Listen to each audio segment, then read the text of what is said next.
ഇപ്പോൾ സോഷ്യൽ മീഡിയയിൽ വലിയ ചർച്ചയാകുന്ന ഒരു വിഷയമാണ് കിച്ചു സുധി പങ്കുവച്ച ഒരു വീഡിയോ. സാധാരണ ഒരു വീഡിയോ അല്ലാത്, വളരെ പേഴ്സണലായ ചില അനുഭവങ്ങൾ, വളരെ തുറന്നു പറഞ്ഞ ഒരു ഇമോഷണൽ തുറന്നു പറച്ചിൽ. തന്റെ ബാല്യകാലം മുതൽ അനുഭവിച്ച ചില കാര്യങ്ങൾ, അവഗണനയും ഒറ്റപ്പെട്ടതിന്റെ ഫീലിംഗും, ഇവയെക്കുറിച്ച് കിച്ചു വളരെ സത്യസന്ധമായി സംസാരിക്കുന്നതാണ് നമ്മൾ കാണുന്നത്. ഒരു സമയത്ത് വീട്ടിൽ സ്നേഹവും കെയറും ഉണ്ടായിരുന്നുവെന്ന് അദ്ദേഹം പറയുന്നു. പക്ഷേ പിന്നീട് ജീവിതത്തിൽ ചില മാറ്റങ്ങൾ വന്നതോടെ താൻ ഒറ്റപ്പെട്ടുപോയി എന്നൊരു ഫീലിംഗ് ഉണ്ടായി എന്നുമാണ് അദ്ദേഹത്തിന്റെ വാക്കുകൾ.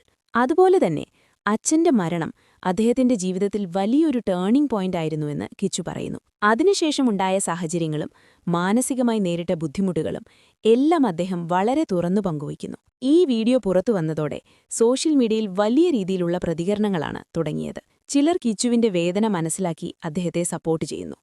അതേസമയം മറ്റു ചിലർ രേണുവിന്റെ ഭാഗവും പറയേണ്ടതാണ് എന്നഭിപ്രായപ്പെടുന്നു. ഇതോടെ വിഷയം രണ്ട് ഭാഗമായി മാറി, സപ്പോർട്ട് ചെയ്യുന്നവരും ക്വസ്റ്റ്യൻ ചെയ്യുന്നവരും. കൂടാതെ ചില കമന്റുകളിൽ വിമർശനങ്ങളും ആരോപണങ്ങളും ഉയരുന്നുണ്ട്. പക്ഷേ അവയുടെ സത്യാവസ്ഥ എന്താണെന്ന് വ്യക്തമായി പറയാൻ കഴിയില്ല.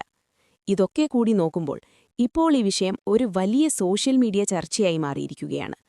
പക്ഷേ ഒരു കാര്യം നമ്മൾ ഓർക്കണം, ഇതൊരു കുടുംബവുമായി ബന്ധപ്പെട്ട കാര്യമാണ്. പൂർണ്ണ സത്യം അറിയുന്നത് അവർക്കു മാത്രമായിരിക്കും. അതിനാൽ തന്നെ നമ്മൾ കാണുന്നത്, കേൾക്കുന്നത്, അതിന്റെ അടിസ്ഥാനത്തിൽ മാത്രം ഒരു വിധി പറയുന്നത് ശരിയാകണമെന്നില്ല.